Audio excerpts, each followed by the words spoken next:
All right, let's get right into it. We're talking about one game, 5 goals, and a stunning last-minute twist that absolutely sent shockwaves through the Premier League. We're going to break down Liverpool's dramatic 3-2 loss to Bournemouth, a result that didn't just end an impressive run, it sparked a whole firestorm of questions about fatigue, leadership, and a potential crisis. I mean, you can just feel the shock in the commentator's voice there, right? And for good reason. This wasn't just any old win.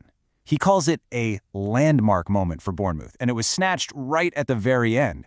That's the kind of finish that can define a season for both teams involved. And this is why it stung so much for Liverpool. 13.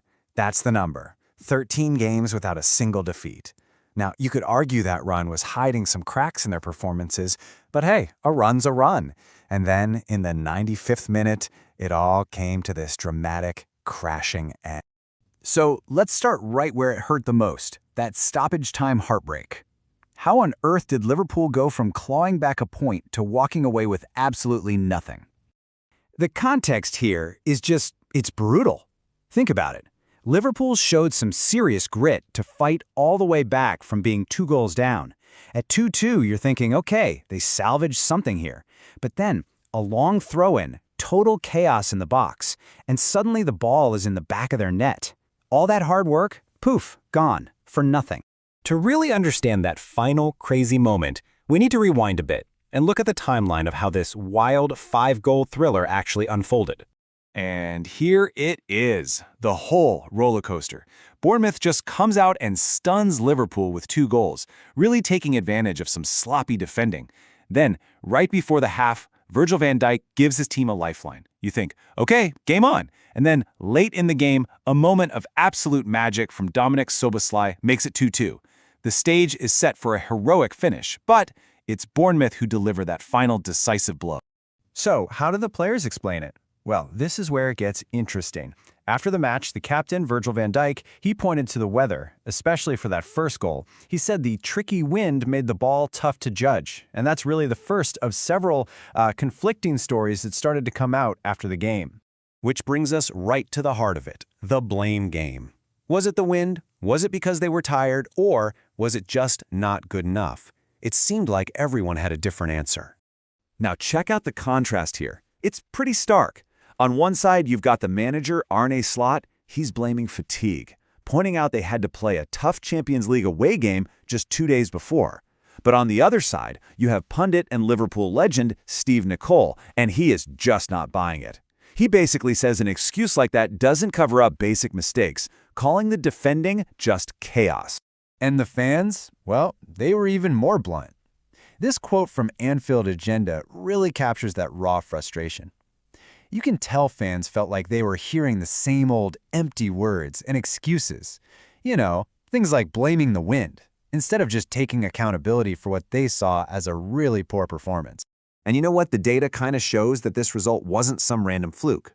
This chart shows us expected goals, or XG. All that means is it measures the quality of a team's chances. And you can see it clear as day. Bournemouth created chances that should have been worth over 2 goals. Liverpool barely managed 0.8. So the numbers pretty much prove Bournemouth weren't just lucky. They deserved to win. So you have to ask, was this just one really bad day at the office, or is this defeat a symptom of a much, much bigger problem? Well, the numbers suggest it might be a pretty worrying trend. And I mean, just look at these stats. They are damning. 5 league games, no win, only 4 points out of a possible 15. Get this, just 5 wins in their last 18 league matches. That is just...